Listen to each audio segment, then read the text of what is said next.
Well, welcome to Inviting Shift, our anxiety series.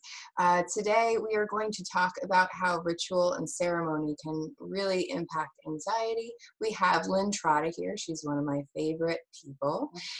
She is with the Sage Fire Institute. Her and her husband run that. They do all kinds of nature-based coaching, and she's also a teacher to women, a mentor to women about how they can really live their fullest, most connected life, is what I see anyway. Welcome, Lynn. Thank you so much for joining us today. Hey, darling. Thank you for having me. Yes. Tell us a little bit more about you, because I'm sure you have a different description. I just think you're a lover of women. I am. I do think women are wonderful and fascinating creatures. So more about me. So I didn't prepare anything for this, but my most favorite compliment that anyone has ever given me is you live life well. And, in the moment it sort of struck me, and I've let it marinate over the years. And I really think that that's what I do for other people as well. I don't give anybody a prescription for how they need to live, but I do my best to create a loving and tender space for people. And I do work with men and women to come into that space and to feel what it is within themselves to fall in love with the world and life and themselves, so that they too can live well, and in whatever definition that looks like for them. Well, that sounds like a really beautiful world. So that is such a great compliment, that you live well. How many of us would love to hear that? I mean, that's amazing. So I'm going to jump right into questions, because I just want to let everybody know, I just watched, Lynn had a great training on ritual and ceremony, and it was so beautiful. And I thought how much I use it in my life, and how much it has really helped me kind of ground myself, so that I'm not always in this anxious space. So in this fantastic training, before we get into the ritual, there was this fantastic phrase you used called cultural orphan, which I related to so much. Can you tell us what that means to you? Yes. And I even pulled up the quote by Stephen Jenkinson, because it sort of strikes me heart every time I read it. And I remember I had gotten a couple of emails after that training from people who had said that quote made them cry. So I wanted to make sure I got it right. Nice. So I don't know if you know who Stephen Jenkinson is, but he's an author and a really fabulous elder. One of his big books is Coming of Age. So the quote that I had pulled out for this is, orphans are not people who have no parents. They are people who don't know their parents, who cannot go to them. Ours is a culture built upon the ruthless foundation of mass migration. But it is more so now a culture of people unable to say who their people are. And in that way, we are relentlessly orphans. And I feel like there's a whole aspect to that that's not even really touched upon in here. I mean, he sort of says in the mass migration piece, but yes, we are a people, and this is of course generally speaking, who don't know who our people are, who don't know what our stories are and what our lineage is. And we're also a people who don't know the land anymore. So that piece about mass migration is, even if we are born unto the land that we're living on right now, for the most part, people are extremely disconnected from the planet and from that space where they live. So they are not aware of the language of nature and the names of the birds outside and what they're saying when they're speaking, and the names of plants and trees and what you can eat and what you can't. And that's a really big piece with this cultural orphanhood, because there is a familial relationship that happens with people who are deeply connected with the land. And that's a really important aspect of knowing who you are, why you're here, and where you're going. Yeah, I love that. That's fantastic because I do think that there is a complete disconnect. And when we disconnect from that space of us, we're also disconnecting from that internal space of us that I believe, at least for me, really yearns to be in nature and really yearns to connect with the earth. And I think it just creates big blocks. So what do you think happens to people who, feel like they're cultural orphans? Yeah. So when we are in that space of not knowing who we are and who our people are and where we're from, there is that feeling of disconnect, of being untethered in the world. And because of that, so many people feel unsupported. And if you can imagine, each individual person just dangling on a thread, of course, anxiety and fear would come up in that space. And then there's also like a deep loneliness without that familial relationship with all of the creatures on the planet, as well as other people. And in that loneliness, again, that sensation of not belonging. And there's that piece of not belonging that creates a sadness in so many people. And I think a lot of people have gotten like that sense from religion in the past. But then there's a whole bunch of people that maybe I was conveniently Catholic when I grew up. I call it. I like to say recovering Catholic. Well, I'm that now, but we were conveniently Catholic when we grew up. Easter, Christmas, and when my mom thought we needed it. That's when we went to church. So, and although I loved going into the ritual piece, I love the community piece of it, the ritual piece of it. But a lot of the dogma and everything didn't fit me. So when you say cultural orphan, I also think about that, like how there's so many people. It reminds me of this this plastic bag, like flowing in the wind, right? They'll go anywhere because they don't really know where their ground is. They don't know where their roots are. And so I just found it so interesting because I thought maybe other people could also connect to that. So as we were moving into this, rituals and ceremonies, what is it that brings you so much joy about ceremony, and what are the benefits of creating these ceremonies? What have you gotten out of creating ceremony?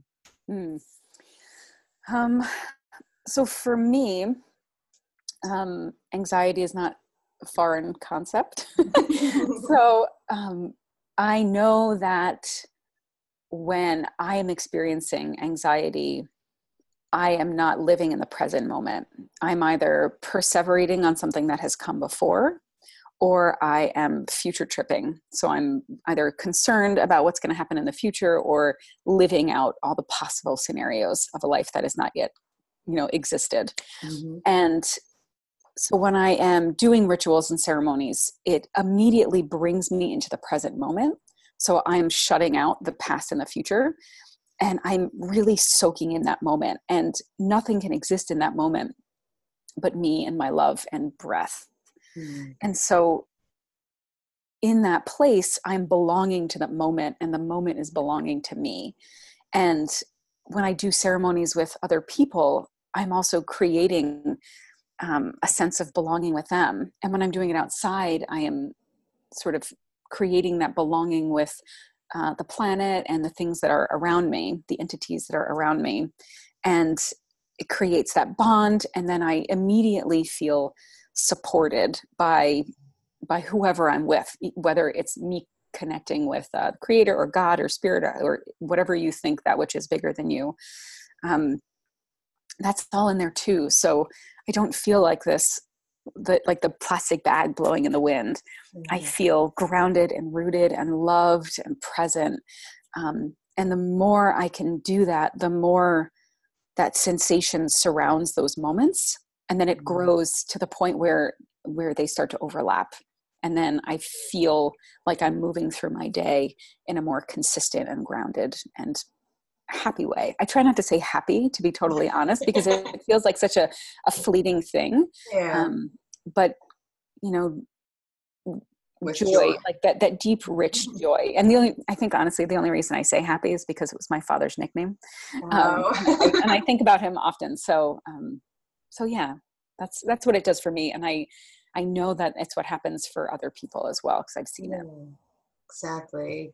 I just came back from a Woman Within weekend that I was staffing, and there it's so beautiful because I can put away my life for a few days, no phone or anything, and I can really, there's ceremonies in it, but it's a sacred space. And that's what I always think of when I'm creating rituals or ceremonies for myself is I'm always thinking, how can I make this a sacred space? Our women's circles, we often start with, sage or rattling just to kind of, get us into that space. And once I smell that sage, I'm like, ooh, here we go. Like I can already feel my inner self like going deeper, and it feels really nice to just get out of that headspace. We can get stuck in that headspace so much.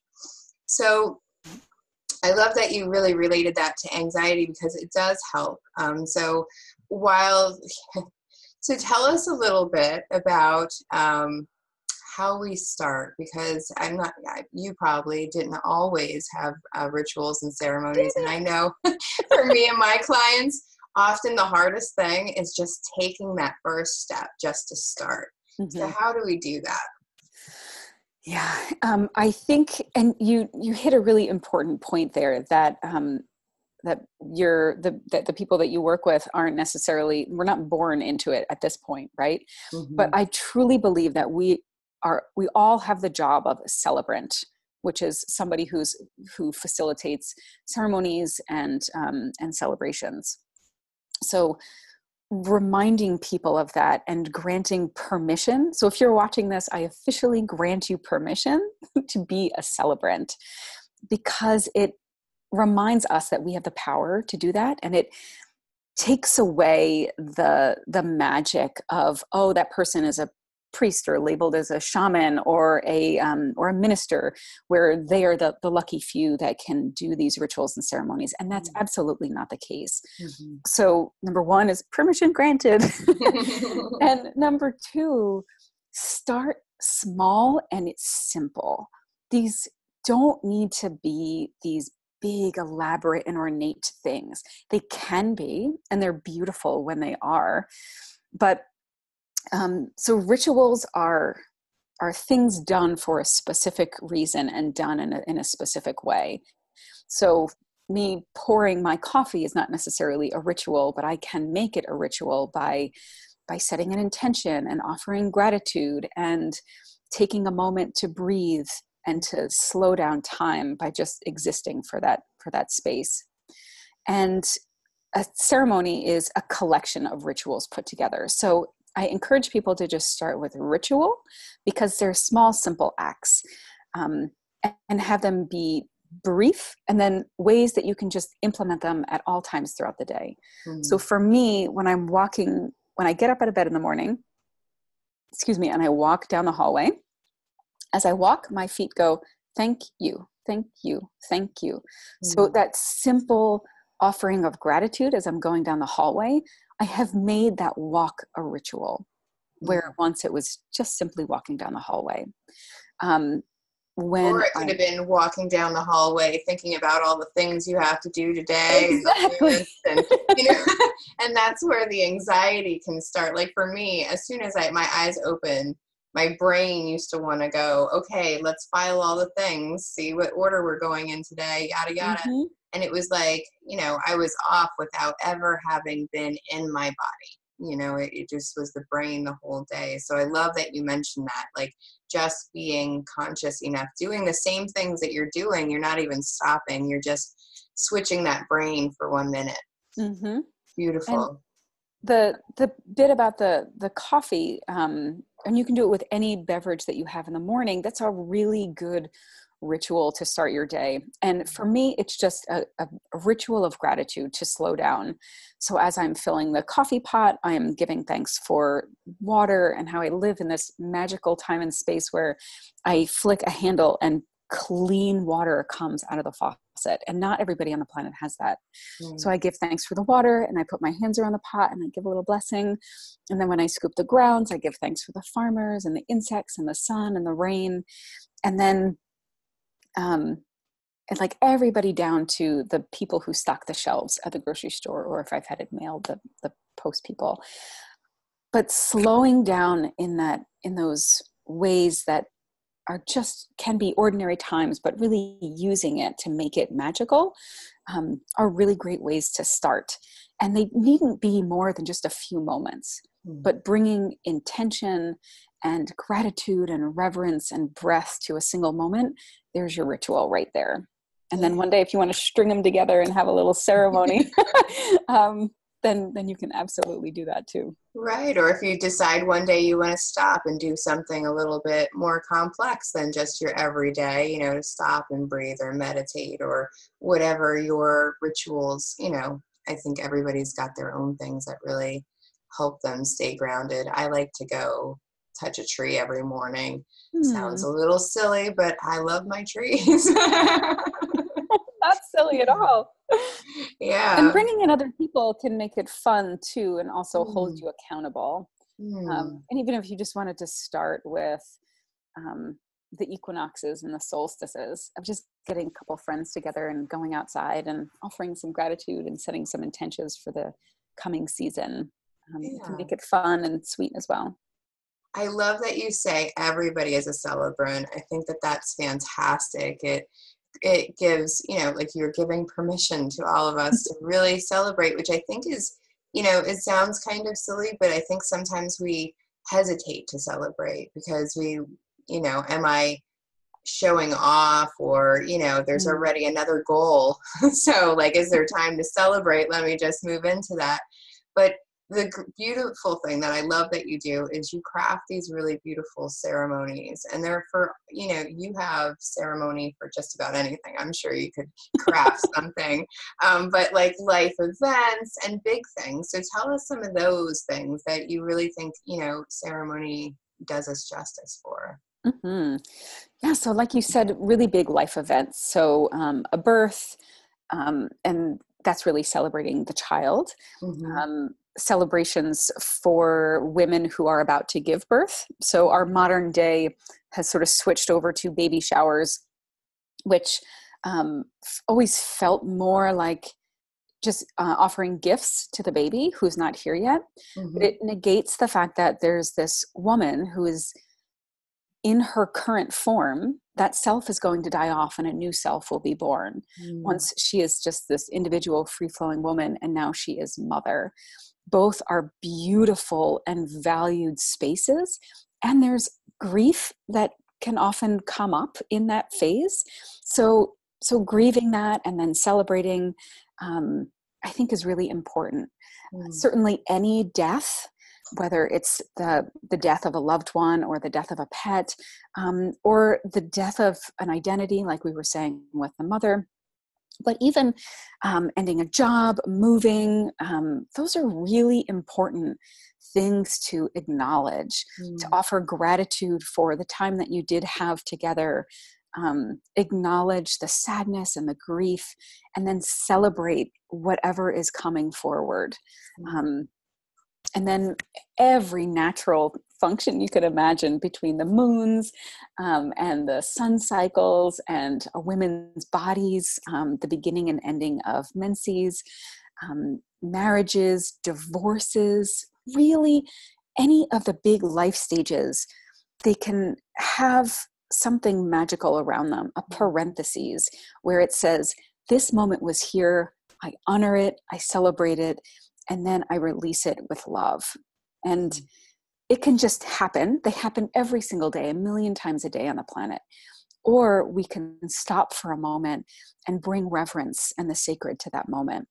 And like you said, it's pretty much everything you can imagine. Yeah, I mean, and it really builds community, because to me, when you say a baby shower, that's much different than a ceremony, right? A baby shower is a bunch of women getting together, sometimes men too nowadays, but they get together and they have the same talk that they have at like regular get-togethers and parties. But for me, there's something different about holding a sacred space with other people that really helps you get to really know each other better. and, you know, know each other's heart really, rather than just all of those masks that we put on when we're, you know, outside socializing, you know. So it's that deeper connection, not only, you know, to other people, but also to what's happening at that moment, you know, like you said, um, like if you're about to give birth, there's a huge piece to that. And the fact that we don't talk about that or celebrate it, or at least make strong connections, because I think that's what ceremony does to me. It creates stronger connections with, like you said, the earth, but also with other people that, you know, can be there and can mentor me, women who have had babies, and can say, oh, I've been there, you know, here's all the things they don't tell you, because there's so much. So many things. Is this normal? Like, and it just seems like it's one of those places where you can really celebrate the things that sometimes our outside world makes taboo. Girls getting their menstrual cycle, starting their menstrual cycle. I mean, so important to celebrate that, so that they don't. I remember feeling icky about my menstruation and everything, because I just thought it was this like curse, right? That women got. Where if somebody had celebrated me and really helped me understand, you know, what it's like to be a woman, and, you know, all of the good and the, you know, pros and cons and challenges or whatever, I would have felt more in my body and okay with what my body was doing. And that's what you're saying, really, like even for grief, it's being okay with the feelings, you know, celebrating that as humans, we have this huge range of feelings. And sometimes events happen that we need to really take a moment to mark, you know, and say, wow, this is, whether it's, you know, I don't like to say good or bad, but whether we are happy about it or not. These are big things in our human life. And I think it goes back to what you're saying about the cultural orphan, you know, like how we don't feel celebrated, and we don't often celebrate others as much as, you know, you and I would like to see. Definitely. And, you know, you had mentioned something in there too that feels important to highlight, that these don't need to be like celebrations or events or ceremonies that feel uncomfortable or formal or awkward or anything like that, where, you know, when you were talking about the baby shower, I'm imagining that people are thinking, well, you know, I still want a baby shower, or I would want a baby shower, or I don't know how to make it special or something like that, because it feels like a foreign sort of concept. So for me, I had the blessing way when I was pregnant. It's a ceremony for me honoring the fact that, you know, Lynn version 2.0 is dying off and Lynn version 3.0 is being born. And that was wonderful. But then my family also wanted and that was just for my friends. And then my family wanted a traditional baby shower. And I knew that it would have been a foreign concept and extremely uncomfortable for them, for me to completely shift their view of a baby shower with a couple of games and opening the presents and making the bow in the head with all the, you know, ribbons.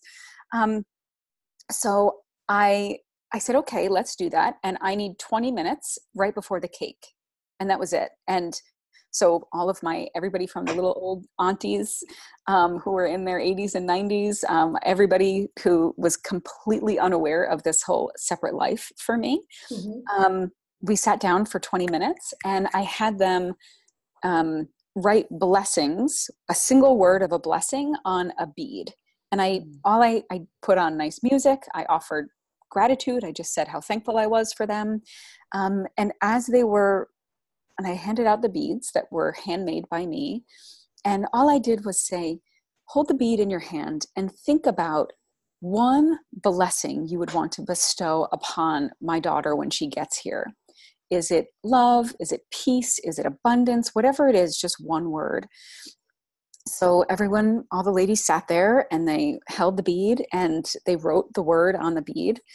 And then I painted a picture for them that these beads would be strung onto a necklace that would be given to my daughter on her first birthday, and that would be a ceremony welcoming her into the world, like completing her first year, really coming into who she is. And then that necklace would be taken away and kept private until she got her period, until she started bleeding. And then she would be given it to her again. And then it would be taken away and given it to her again when she gets married, and then when she gets pregnant. So really letting them know that not just this completely disconnected bead is here in the world, but that their blessing will travel with my daughter for her entire life.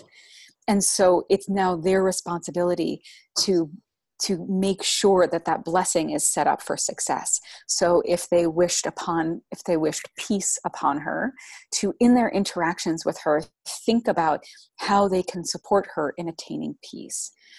So I was essentially creating a spiritual contract between them and my daughter, and they just weren't aware of it.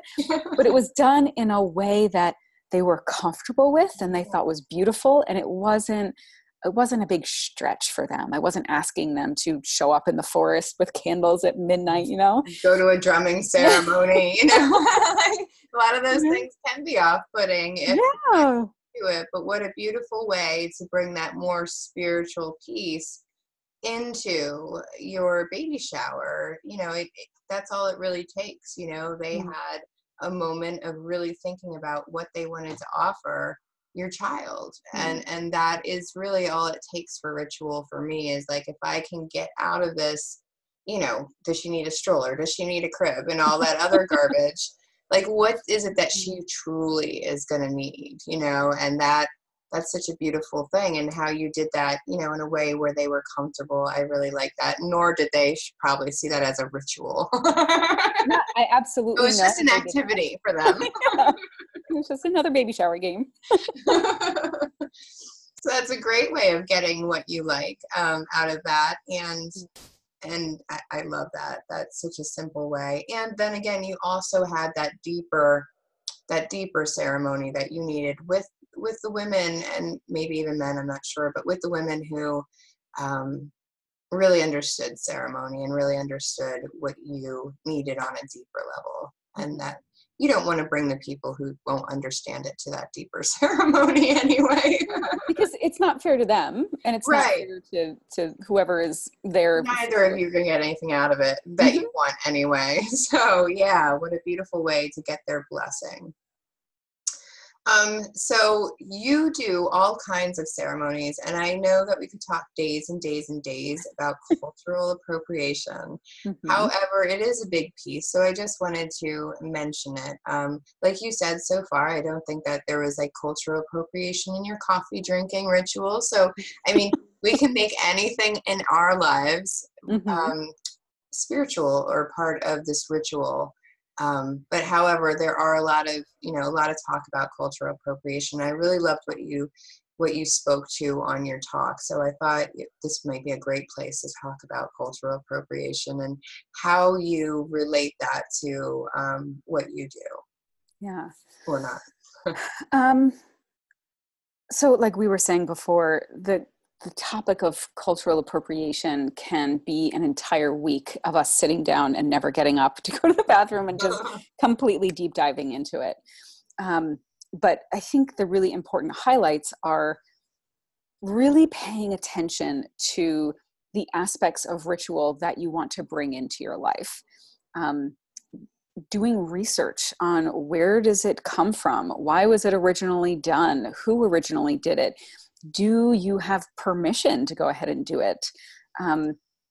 And really sitting with that and thinking about the answer and being extremely open to the concept that, I'll speak for me, that I had been doing things for years unaware that I was stealing parts of somebody else's culture and completely taking them out of context. And it's a really hard sometimes it's really hard to see, man, I have been doing a lot of really crappy things and it's time for me to take a hard look at it. So being open and willing to learn and to shift and to change, to do your best to stick with elemental aspects. Like you had said, nothing I didn't appropriate in my morning coffee ritual. Mm-hmm. But things like gratitude, that's all over the world and is necessary for every culture that has ever come up in a good way. Mm-hmm. Elements like fire and water, so lighting candles or having a fire outside, things like that. If it feels good for you, you can look into your own ancestral line for rituals that that they had done. So I'm Scottish, and so I can look into my Scottish lineage to see what sort of rituals were put in place around that. Mm-hmm. And something I think is really important for me too is when you are engaging in ceremony, especially with other people, acknowledge the fact that if you live on land that your original peoples did not come from, acknowledge that somebody else was caretaking and loving that land before you got there. And often something happens. So if you're living in North America, colonists came and they pushed the First Nations people out of the land. So acknowledge the fact that they were here. Other people came and offer apologies and condolences and give thanks for the fact that we do get to live here now, and set the intention to go forward in a good way, hopefully making relational connections with the Native peoples that are on your place now to bridge that gap and to create good relationships moving forward. Mm. And that's like bare bones. Yeah, no, exactly though, like doing some research. And if you don't want to do the research, you can create, like Lynn said, a ritual out of anything. If you are afraid that you're appropriating something and you're like, oh, I don't want to do that. For me, it's like, come down to the intention. What is the intention of you using that one piece? And is there something else that you could be doing that could fulfill that for you? If you don't feel good about what you're doing. Mm-hmm. I think that that's one way I've changed some things. It's like, oh, well, if I don't like doing this thing because I kind of feel icky about taking that from a culture that was probably punished for it. Yeah, and not so long ago. Yeah, not too long ago. Might still be punished today if they practice it rather than a white woman. Mm-hmm. So I like to think about those things, and I don't want to bring anything into my rituals that I don't feel good about, because that kind of goes against the whole point for me. Right. I don't want to bring bad feelings into my grounding. Exactly. I want to feel good about what I'm doing, so I can often, change what I'm doing. Just sometimes it's just slightly, or sometimes I just come up with a whole new ritual that is unique to me, so that I get the feeling out of it still, but I don't feel icky about it. Yeah. So thank you so much for touching on that, because it is an important subject, I feel. And I think that's about all we have for now, but I love this talk. I think it's so easy to bring in the ritual to, hold these ceremonies, have if you have a life event, it's really great. I have my circle. We celebrate there often, my women's circle. And, we're moving to Arizona, so there's a whole community of people setting up a ceremony for us to leave our community and find a new one. But it's really great for me because I get to take all of that love with me, right? So this past weekend, I staffed for the last time on the East Coast for now. And and I was able to take in all this love through ceremonies that we had, and really take that with me, because it's going to be scary. So there's a whole bunch of reasons why I love ceremony and ritual. It's not just to ground yourself for that day, but it's for all those hard times that you have in life too. Like, I like to remember all the celebrations in order to bring them to, this isn't the, when we're in a bad time, I can, at least I'll speak for me, I can get into that point where everything's bad. You know what I mean? And so it helps me to have these types of ceremonies and these rituals to depend on and even look back on and go, oh, right, that's who I am. And just remember underneath all the masks who I actually am. And it's the way I connect to spirit. So thank you so much for talking about this today. Thank you for having me. Yeah, tell us where we can find you. I'm sure there's going to be links around wherever this audio or video is, but tell us what you have coming up and what's exciting in your world. Yeah, so the first weekend in April is a full weekend of ceremony where in Westchester County, New York, we're going to do a full-on deep dive in doing a whole bunch of different types of ceremonies that I have created with the intention to share with other people so that they can go do them. Things like a croning for a woman moving into her in her elder beauty, threshold ceremonies, and we'll also be doing lots of little tiny ceremonies like blessing of water and how to begin our day and things like that. And you can find that on sagefireinstitute.com, and it's both listed on the home page, or you can do sagefireinstitute.com/ceremony. And yeah, it's going to be a beautiful and amazing weekend. I'm very excited for it. Oh, it's so exciting. And I wish I could go, except that we're moving to Arizona. Oh, it's so sad. Like a week after that. So we're a little busy, but I'm so excited to hear about it. Yeah. I'm so excited to hear about it because I know you're such a phenomenal speaker and mentor. And I love the way that you teach things. So if anybody is interested in learning anything about ceremony, I would definitely look into that weekend because I know you're going to be just filled with grounding and spiritual beauty. I mean, it's just, I'm excited for you. I can't wait to hear all about it and how it went. It is going to be soul nourishing. And if people are interested, but they don't know me, obviously for me, it's always challenging to sign up for something where I don't know the person. We can hop on the phone and have a nice conversation to get to know each other a bit better. Yeah. Awesome. So those links are around and we'll make sure that you get them. And that's all for this week. Thank you, Lynn, so much for joining us. Thank you. I'm so happy about this, having a conversation with you. It's been a while. So shifters, just look for our next podcast next week. Every Tuesday, there should be one released. And we'll see you soon. Yay.